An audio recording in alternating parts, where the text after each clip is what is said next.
Check out Paddy's Rewards Club. Place 5 bets of £10 or more across any sport in a week and get a £10 free bet the next week. Paddy Power, you beauty! Max £10 bonus per person per week. Excludes shop bets. Selected odds. Conditions and exclusions apply. 18 plus. BeGambleAware.org.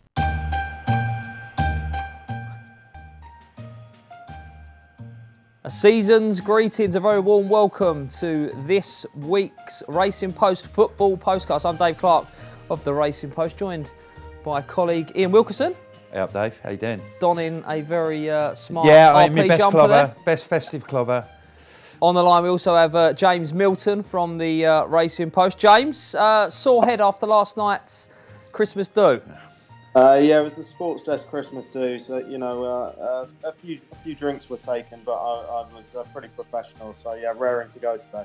Pretty professional that you wasn't able to make it into the studio. That professional. Yeah, I'm still in bed actually. Yeah. And also on the line we have Amanda Nee Coleman from Paddy Power. Amanda, how are you? Hello, how are you? Great, Very thanks. well, thank you. I'm also donning a very smart RP jumper. Right, lots going on. But Wilco, we're kind of halfway through the season now. It was a lovely pull-out in the Racing Post yesterday. Let's have a quick chat, review what we know so far. We know Man City have won the league already. Yeah, we're in that sort of position, aren't we? What else do we know? We're going to have, it's going to be a right old ding-dong to get in the top 4. And I think that we'll see odds flip around quite a lot for teams to get into those Champions League places. It seems that some manager becomes sort of like the victim every 2 or 3 weeks. It's Wenger's turn at Arsenal, and then people don't like what Klopp's doing at Liverpool, and then Pochettino gets it in the next. So I think that will just sort of like continue to be like that. Relegation, bottom 8 or 9 teams separated by 6 points. Plenty to play for there. Bit of value there as well, I think. Milt, your beloved Arsenal right amongst it in the battle for the top 4. How do we see things going that way? It seems to people looking for bets in that market as opposed to sort of without City. Yeah, it's as Wilco says, it's another really tough battle for the top 4. Obviously, City have flown clear, but I'm with Wilco. I kind of change my mind every couple of weeks about who's going to miss out. I'm still not entirely sold on Liverpool, actually. So I think possibly United, Chelsea, and Arsenal just shading Tottenham and Liverpool, and of course Burnley. It'd be very foolish to write off Burnley. They've been fantastic, haven't they? But no, I wouldn't have thought they'd be staying there come May. Define every stat under the sun at the moment with Burnley. Right, Amanda. Obviously, with City having seemingly wrapped up the title, I know yourselves and 1 or 2 others have already paid that out. Are the other markets sort of more lively than usual? Yeah, I suppose, obviously, I was very sceptical, of course, ahead of that derby, being a United fan. But with that win, of course, they're incredibly short now. I think it's 1-40 for Man City to win the league now. But if you're looking at the top 4 finish, Man United 1-14, Chelsea 2-9, Liverpool 8-11. I think that's how it's going to finish up. City, United, Chelsea, Liverpool in that order. I think a lot of love for Spurs in the pull-out. Yeah, well, I mean, Lango was quite up. Mark Langdon was pretty upbeat about Tottenham's chances. I think it's very. They played very poorly at Manchester City last week, but you can read too much into results and performances against City because they're so good. I think if I was looking for a bet towards the top of the table, I'm not too taken on. I don't. United are pretty short for me in the without market. I'd probably be looking to take them on. I think a lot has been made about Chelsea's lack of depth in their squad, because when they won the league last year, they didn't have Champions League considerations to make, but they've not got too many players in a big squad. But I still think that they could be the team that proves to be the best of the rest. So I'd probably have a look at them perhaps to overhaul United. And James, are you able to see through your red-tinted glasses and see the school of thought in Spurs sort of sneaking in there? Now they've got quite a favourable run of fixtures coming up. Yeah. I mean, I think probably a lot's been made of Spurs' recent struggles, but I mean, they and particularly kind of Dele Alli's quiet season. But I mean, I think they are still a very solid side. You know, you wouldn't really be ruling any of them out with much confidence. I mean, as I said, Liverpool are fantastic going forwards. Tottenham under Pochettino have been superb for a couple of seasons. So it is going to be really, really tight. Yeah, it's not a market that I'd personally be putting too much of my own money on, I must admit. I think Spurs will get stronger when Alderweireld gets back. He was injured in the memorable win over Real Madrid in the Champions League, and the league form has dipped a little bit since that night. And I think it's no coincidence that he's been missing at the heart of the defence. Hopefully, from a Spurs perspective, he'll be back in the next sort of 4 or 5 weeks. And when he's back, I would expect them to kick on again. Right, let's chat the other end of the table. Amanda, have you got some relegation shows for us? Yeah, I do. We have Swansea 1-4, West Brom 7-5, Newcastle 8-5, 2-1 Brighton, Bournemouth 9-4, Huddersfield 3-1, 16-5 Stoke, 7-2 Palace, West Ham 11-2. It really is all still up for grabs. Yeah, I'd say sort of the bottom half are all amongst it. Anything jump out for you, Amanda, there? Yeah, just chatting earlier on, I'm actually going to go with Stoke here, 16-5. I think there's great value in that. Currently, just 1 point off the relegation battle. I think Mark Hughes is going to be gone within a matter of weeks, days, and I think they'll certainly struggle. Do you concur, Wilco? Yeah, I think I do. You know, there seems a lack of life at Stoke. They need a reboot, really, I think. And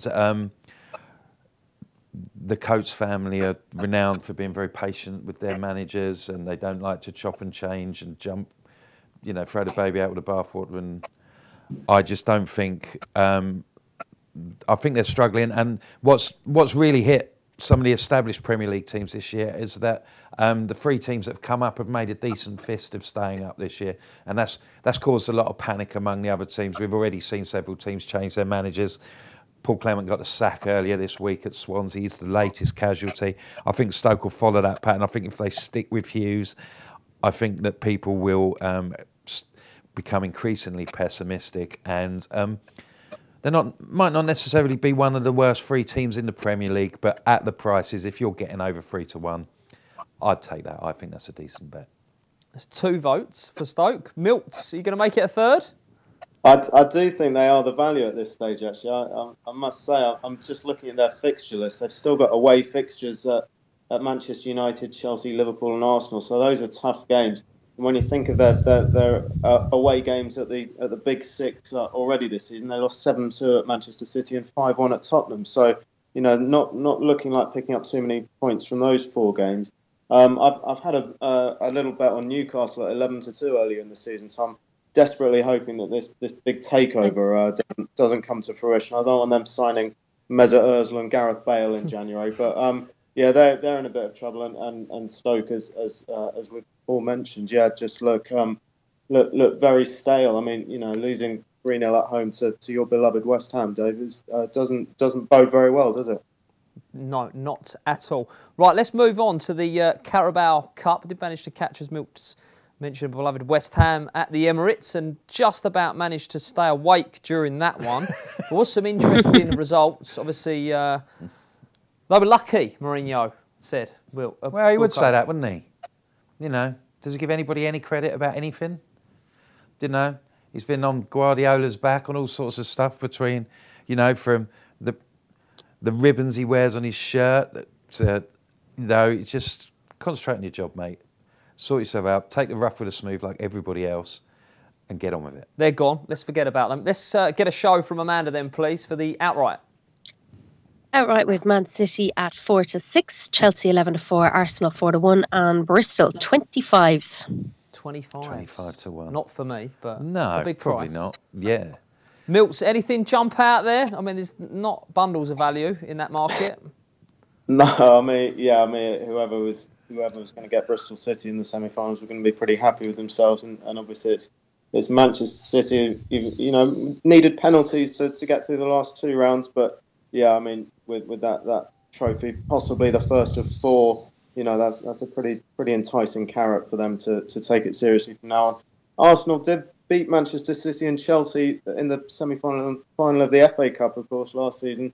But that second string are not the most thrilling. So it's not really a great betting for me now. But hats off to Bristol City, who are going brilliantly in the Championship as well. So Lee Johnson's doing a terrific job there. Amanda, how's the Paddy Power book shaping on there? Any big liabilities running up on Man City? Oh, well, if there was, they wouldn't be telling me anyway. We have, I think Chelsea now are a bit of value here, priced up at 11-4. Of course, I'd say they'll beat Arsenal over the two legs, and obviously Man City to beat Bristol. But I think Chelsea will be out of the Champions League by the time that final comes around then. So they'll have a bit more to concentrate on. Man City will still have their hands full. So I'm going to go with Chelsea to win this, 11-4. Yeah, the Champions League angle, that's a good point. They've got a horrible draw against Barcelona. And as Amanda says, I think, they could be, looking at that as a real sort of like pot to collect. But when the big one probably slipped through their fingers. Yeah, that one is gone, I believe. Right, let's move on then to Friday night. What a game to kick off the weekend Premier League action. Arsenal are at home to Liverpool. Can we have a show from you, Amanda, and your thoughts on the game? Certainly. We've Arsenal priced up at 7-5, Liverpool 9-5, and the draw at 5-2. Yeah, it's a very tasty match now to look forward to Friday night to get the Christmas underway, of course. Both sides have dropped a few points recently, and certainly the bookies have been picking up the rewards while they can. But Arsenal dropping points, of course, to Southampton and West Ham was certainly not in their plans. And Liverpool, of course, they were heavily back to get a burst of goals past Everton and West Brom, but they failed to do so. We did see Liverpool destroy Arsenal at the start of the season, of course, at Anfield back in August. They had 10 shots on target that day when Arsenal had none. But I don't think that's going to be the case here. And I'm actually going to sit in the fence with this. So I'm going to go with draw, currently priced up at 5-2. But I do think both will score. So I'm going to go draw both to score at 3-1. And what price is both teams to score in that game? I imagine it's going to be pretty short. It is indeed. It's 2-5. 2-5. Milts now. There's been some absolute humdingers between these two down the years. Arshavin bagging 4 and all sorts going on. How do you think your mob are going to fare here? Yeah, I'm quite optimistic about Arsenal's chances, actually. I mean, that defeat at Anfield was horrific. Some unbelievably poor performances from most of the Arsenal players. But at home this season, they've been a very different beast. I mean, they've won 8 out of 9. The one blip was that remarkable game against Manchester United when they absolutely battered United on the shots count. I think they had about almost 35 shots, and David De Gea was in inspired form. So they could easily be coming into this looking for a 10th straight home league win.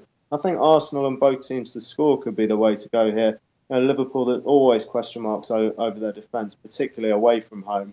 The last season's at the Emirates was 4-3 to Liverpool, but I mean that was an Arsenal team with Rob Holding and Callum Chambers in central defence, Mohamed El Neni and Francois Coquelin in midfield. So very very under strength Arsenal side that day, and I think it should be a thrilling game as Amanda suggested, and Arsenal to nick it. I think. Milts, do you agree with that? Good case, Wilco. Good case made for Arsenal there by. Yeah, I think it's going to be an entertaining game. My biggest problem with this match is that I'm going to be watching it in central London, and then my train home 2 days before Christmas will not only go past and get all the fans coming out of the Emirates from this game, but also go past Alexandra Palace and everybody will be coming out of the darts. So it's going to be a bit tricky, but I think I'll have witnessed a decent game before I make that perilous journey home. Liverpool are having no problems in front of goal on the road. They've scored 24 in their last 9 away games. I mean, Arsenal's defence has been pretty tight. I mean, save for that United game, only Swansea have scored 1 goal there since they let in 3 against Leicester on the opening night. But I think Liverpool will benefit from a team that will come at them in a very similar way to Spurs benefit from this as well. They find it hard to break teams down that push on. I think this is why we're seeing a lot of really good games between the top teams now, and a lot of boring games between teams at the top and teams at the bottom. The big matches tend to be living up to the expectation I think, this season. I think this could be another one. So you can get even money that Liverpool score more than one goal, and I think that's the way to go. I think that's quite a decent bet. Indeed. Milts, just quickly, Sanchez, he'll probably start, won't he? Yeah, I'd have thought so. He was on the bench, I think, wasn't he, at Anfield? But yeah, I mean, he's been subdued. I was looking the other day, actually. He scored the same number of Premier League goals as Nicolas Otamendi of Manchester City this season. So that's not well. Hats off to Otamendi for getting so many from set pieces. But yeah, Sanchez has been underwhelming, and you know, still the doubts over his long-term future at Arsenal. Or maybe there aren't any doubts he's going to go. But well, I do know that he's sitting on 4 bookings coming into this one. So if he'd like to book himself a little Christmas holiday. Yeah, the bookings for Boxing Day off, yeah. Sort of kicking the ball away. Always a good one to look out for. Do Paddy Power offer a market on that, Amanda? I'd love to know, if you do, what price Sanchez is to pick up a card. Do you know, I'll check that while we're going through the rest of the matches. I'll see if I can find that out for you. There's a little perler in there. Right, We've got plenty more. Stay with us. We're going to head off for a break.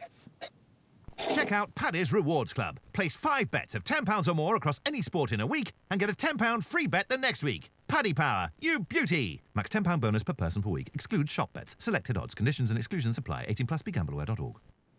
Welcome back to the Racing Post Football Postcast, joined by Ian Wilkerson in the studio, also James Milton and Amanda Nee Coleman on the line from our friends at Paddy Power. 2 games televised on Saturday. Everton versus Chelsea. Amanda, have you got a show for us there? Yes, we do. We have Everton priced up at 5-1, Chelsea 8-13, and the draw at 11-4. And how do you see this one going yourself? Yeah, I think it's been a good few weeks now for Everton. I was on here a couple of weeks ago saying that Big Sam's 100% record and all was going to be broken by Liverpool, but he's had 3 wins and a draw so far, and he's certainly brought a new lease of life into this squad, and Rooney's thrived. And of course, he missed a pen on Monday, came straight back and scored another one, so that's exactly what they wanted to see, of course. Big Sam's done exactly what they wanted him to do as well. But Chelsea, of course, they suffered that shock defeat to West Ham a couple of weeks ago, but they are 8 wins and 10 from now. They have had 4 defeats in the league, so we know that they can be caught. But they just get up, shake it off, and they're just pure talent, really. I don't think Big Sam is going to be able for them there this weekend.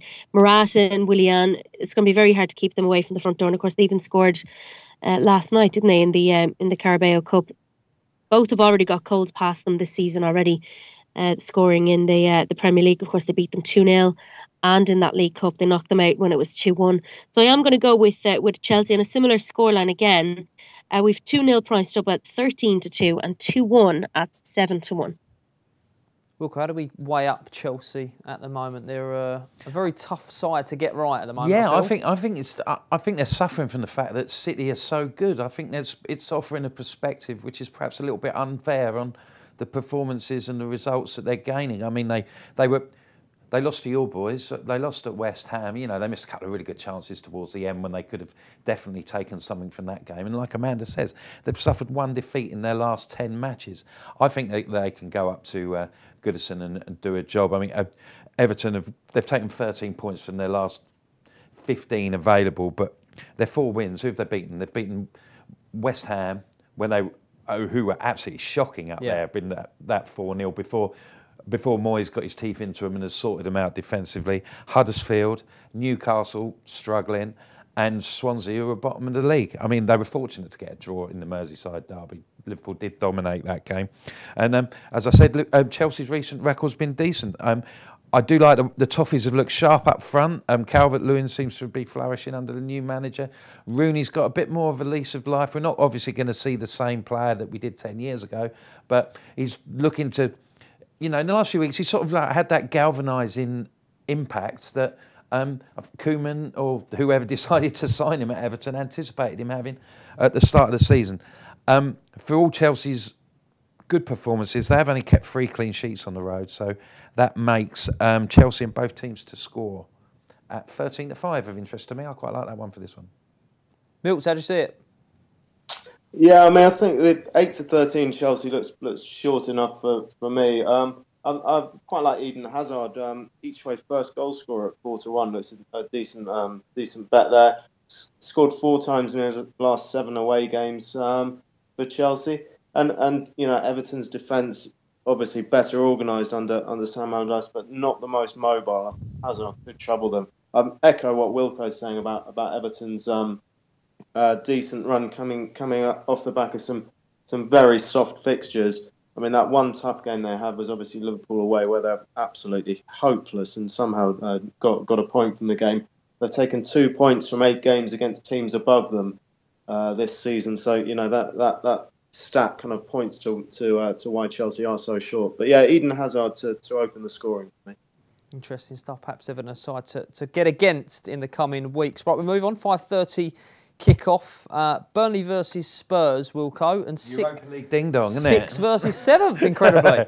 Yeah, put my hands up. I was here I was telling all in sundry in August how Burnley were going to get relegated, and they've obviously exceeded expectations greatly. And this is a good, going to Turf Moor is a difficult game for any team in the Premier League, and I think Spurs will find it no different.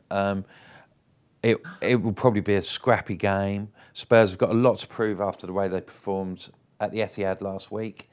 I can't see them running away with it in the same manner that they went up to Huddersfield early in the season and played them off the park. They were 3-0 up at half-time. I can't anticipate this being a similar game to that. Burnley will give as good as they get. No one's conceded fewer goals at home this season than Burnley. I mean, they were poor on the road last year, which was perhaps pointed towards, and perhaps they might struggle again this year, but they've turned that round. Their away form, that they've only conceded 3 goals at home all season. 8-15, too short about Spurs, as admirable as they are. Particularly, Heung-min Son is playing particularly well. I'd look to him perhaps in the anytime. He scored a late goal up there last year. I'd look at him perhaps in the goal scorer markets, but 8-11 under 2.5 goals. I think that could be the way to go. Interesting. Amanda, as Wilco mentioned, despite Burnley's lofty league position, Spurs still an odds-on chance. Yeah, certainly. They're 8-15, Burnley 6-1, and the draw is at a price of 3-1. Yeah, they've certainly been just an incredible success story this season, as just to reiterate what Ian said.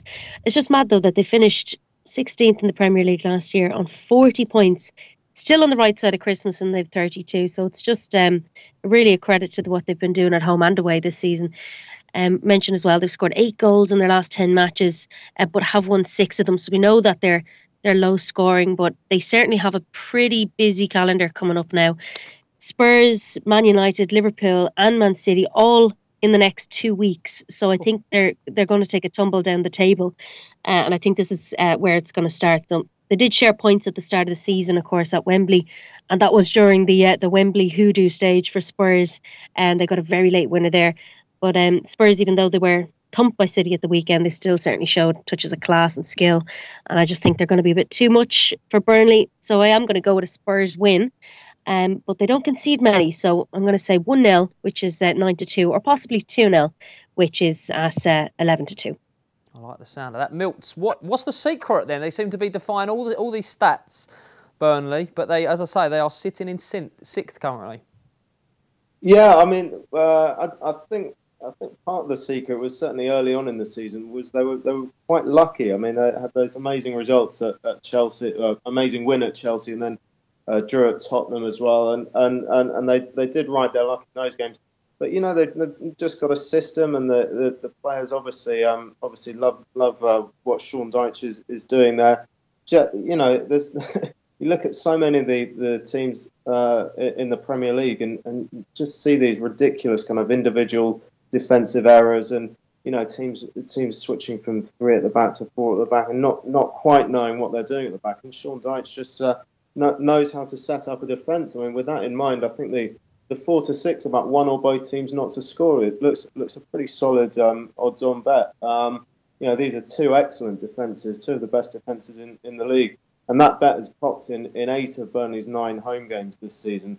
In those 9 games at Turf Moor, I don't know how much Burnley fans pay for their season tickets, but they don't get too many goals for their for their money. It's featured 10 goals in 9 games, but they've won 4 of those 1-0. So they certainly won't be complaining about a lack of entertainment. They're getting phenomenal results. For Tottenham, you couldn't ask for more contrasting assignments than away at Manchester City last time out, and now going to Turf Moor. But I do think Tottenham's defence can stand up, and so it just looks like a low scoring game, and one or both teams not to score for me. Tottenham's defence will also be boosted by the return of Alexis Sanchez, who's been an excellent addition. He got suspended after getting sent off at Watford. So he's back now. That should at least give him a bit more solidity at the back, particularly in Alderweireld's absence, which I've talked about earlier. So, the Spurs should have a more solid outlook. There shouldn't be too many goals, but they should be a lot more sorted at the back than they were against City. Right, 3 cases for it to be a bore fest then that 5:30, but we look forward to that one. Just keep your eye on the team sheet there. I know there's sort of 1 or 2 whispers out the Burnley squad that some of their back line may be missing, so keep an eye out for that. Right, competition time then. As I'm sure most of you are aware, every week we give the listener and viewers a chance to win a £25 or €25 free bet courtesy of our sponsors, Paddy Power. All you have to do is answer the upcoming question correctly and tweet your answer with the hashtag Postcast. The question is, who is favourite for this year's Carabao Cup with Paddy Power? I can tell you that the winner of the free bet will have their bet credited to their account, and last week's winner was Danny from Dublin. So good luck with your free bet there, Danny, and get tweeting with the hashtag Postcast. Right, we'll head off for another break. We've got a couple more games to get stuck into. Check out Paddy's Rewards Club. Place 5 bets of £10 or more across any sport in a week and get a £10 free bet the next week. Paddy Power, you beauty! Max £10 bonus per person per week. Excludes shop bets. Selected odds. Conditions and exclusions apply. 18+. BeGambleAware.org. Welcome back to the Racing Post Football Postcast. I'm Dave Clark, joined by colleague Ian Wilkerson in the studio with me here on the line. We also have James Milton from the Racing Post and Amanda Nee Coleman from our friends at Paddy Power. Right, I'll stay with you, Amanda. We've got Leicester and Man United next up for us. And have you got a show for us here? I do. Just before I get into that show, I got that price for you about Sanchez. Excellent. So Sanchez to be booked on Friday night, 7-4. Fill your boots. That's lovely. I'm going to have a bit of that as well. That is my Christmas present to you all. That one. It's their weekend nap all round, I'd say. Lovely. Right, Leicester, Man United. Yeah, Leicester we have 7-2. Man United 4-5, and draw is at 13-5. I don't think Leicester were prepared at all last week for Palace. They were seeking their 50th come back into form since beating Spurs, but were completely stunned by Palace, and they did have their strongest team out. Apart from the Carabao Cup, let's not talk too much about that.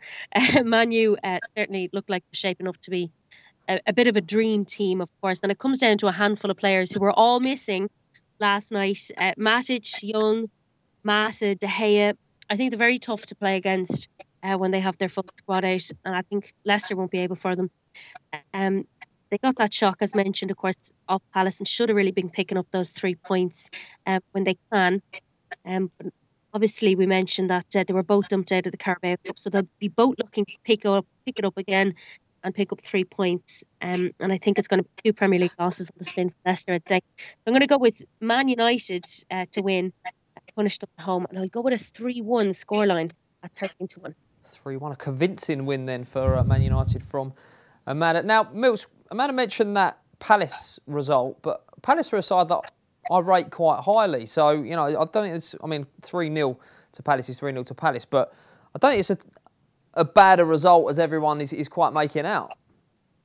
Yeah, I think it was a shot. I was all over Leicester that day. I was really disappointed with them.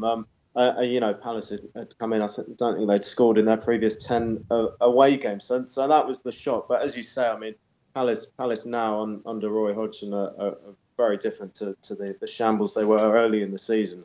But having said that, Leicester, we were talking them up the other week as potentially the best of the rest outside the big 6 in the Premier League. That's the kind of game they should be winning. I think quite like Amanda's 3-1 tip. Actually, I was going to go for over 2.5 goals in this game. I think it will be entertaining. I think Leicester's best chance really is going on the offensive. I don't think they've really got the squad to sit back, and they have got some terrific attacking options. So over 2.5 has copped in 4 of Leicester's last 5 games. And United's last 3 away have been a 4-2 win at Watford, 3-1 at Arsenal. That it could have been any score. So many chances for Arsenal, and then a 2-1 win at West Brom. So I think that there will be goals.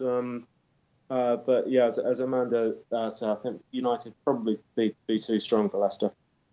Wilco, do you agree? A festive feast of goals? Yeah, I think it's going to be a decent game like everybody else. I was amazed that they lost at home to Palace 3-0 because they had been flying. I'd backed them a couple of times in recent games and sort of like thought I was riding the bandwagon and it all came crashing over the side of a cliff. But I would expect them to, be at least adopt a positive approach in this game, and United's tactics will probably allow them to do that. United won 5, drawn 2, lost 2 on the road, so they're not bomb-proof when it comes to away matches, especially when you bear in mind that the Foxes are going to be looking to bounce back. Amanda talks about the players who didn't play against Bristol City in the Cup. One player who didn't start again in that game, who I've been really impressed with lately, is Jesse Lingard. I think he's looked really sharp.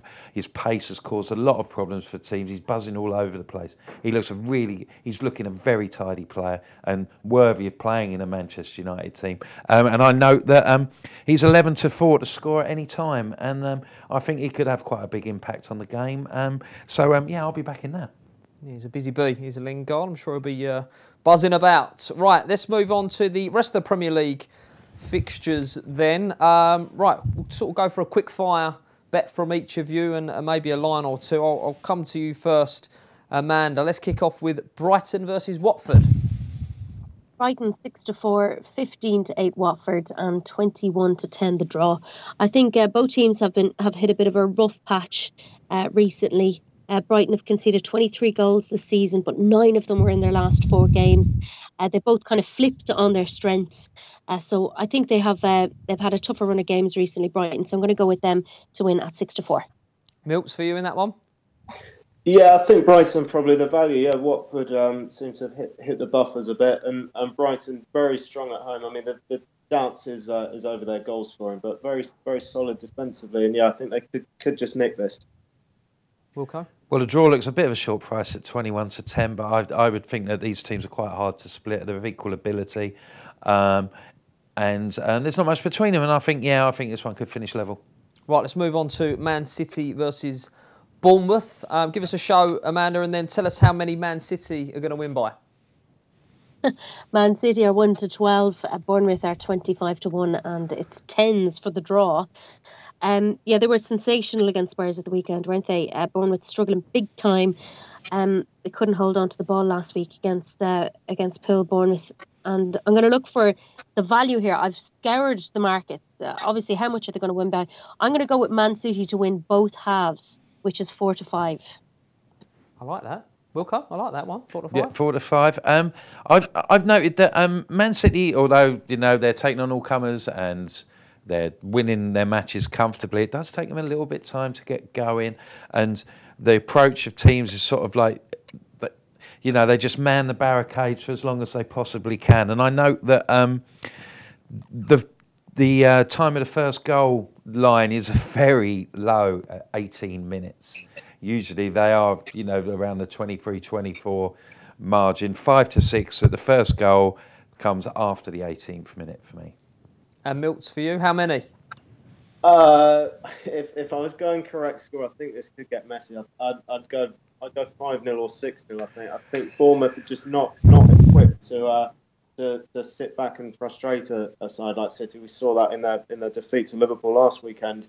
I think City will really enjoy playing against Bournemouth more than they would against some of the other kind of bottom half teams.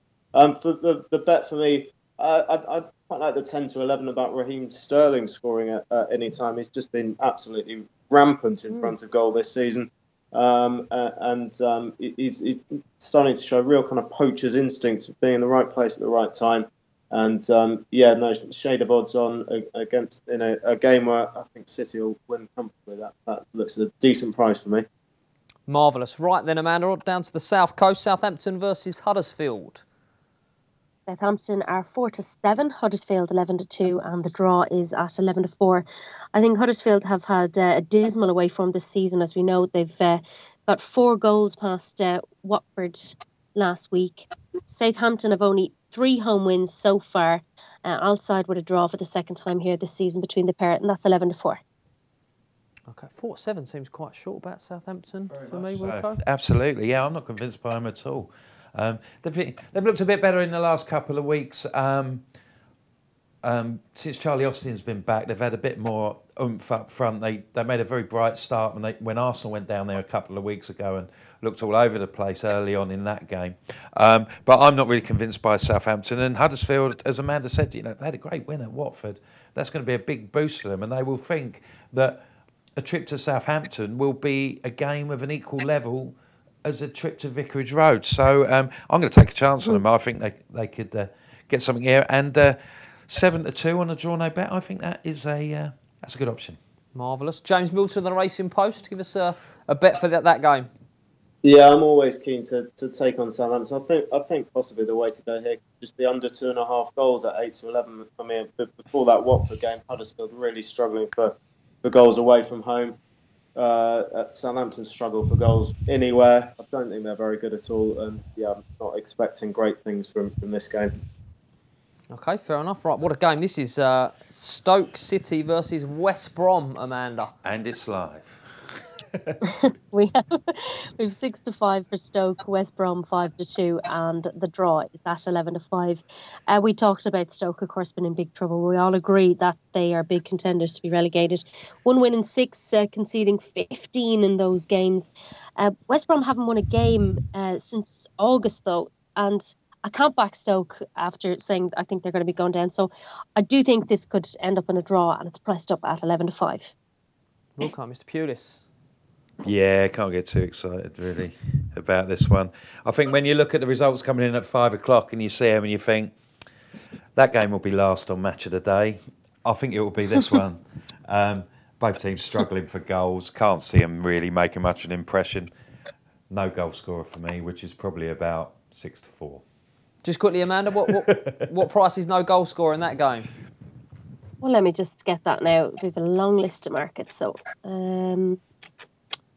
no goal scorer. Sorry, guys. It is 5-1. 5-1. That's relatively short, isn't it? But it's only value if it wins, isn't it? Milts for you in that game. That 6-pointer, massive game.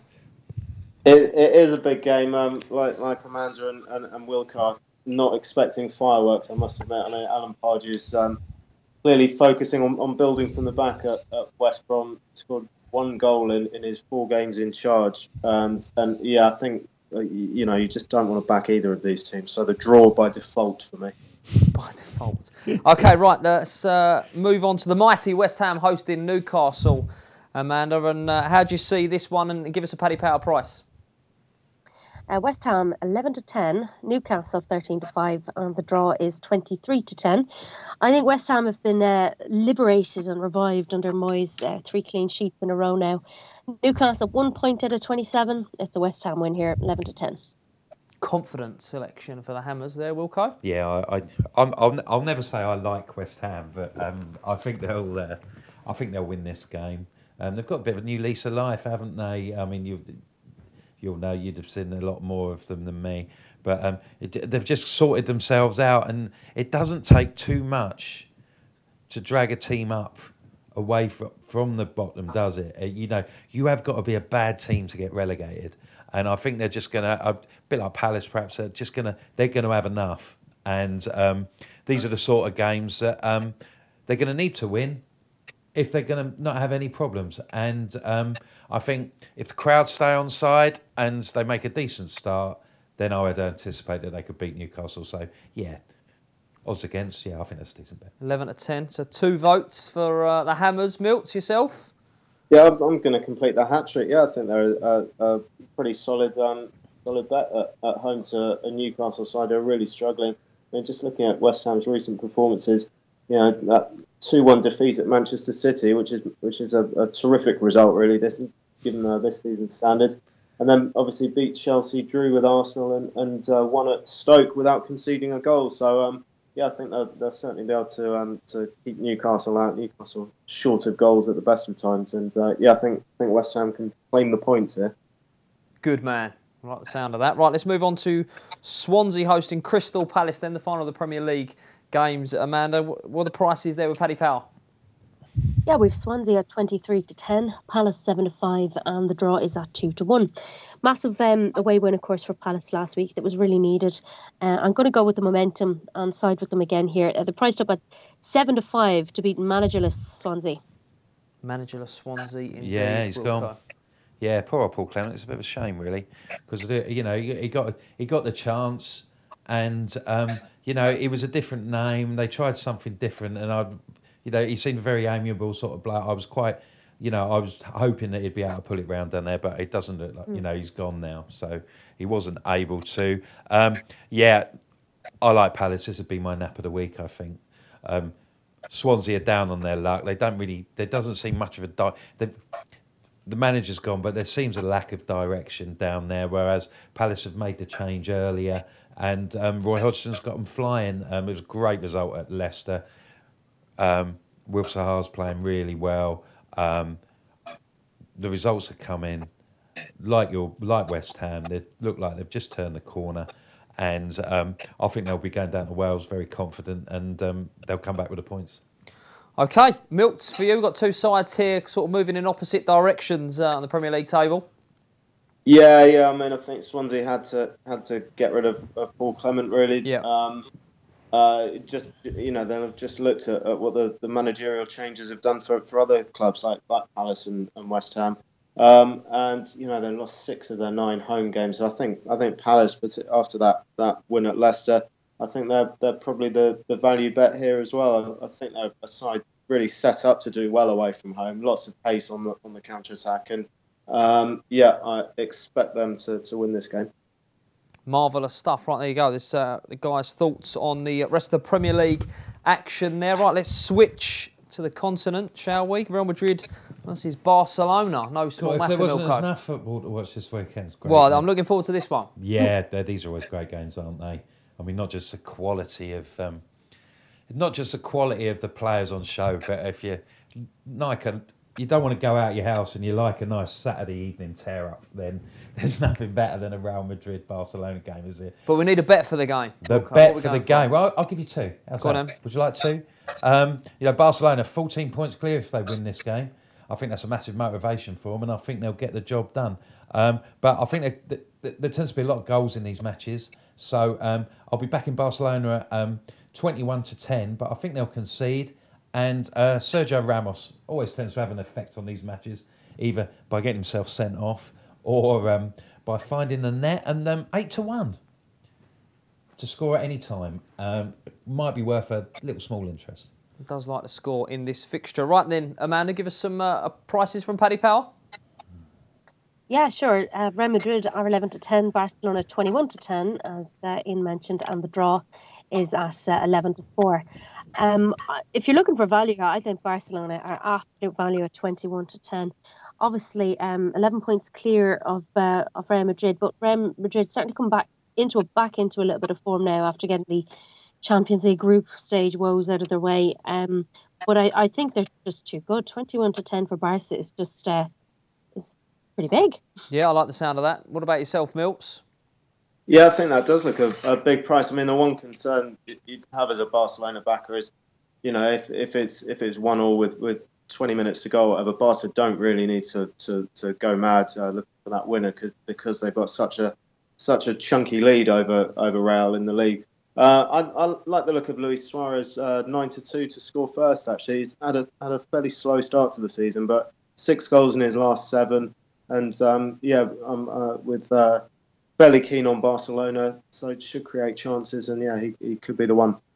Marvellous. Right, that's all the live action tackled.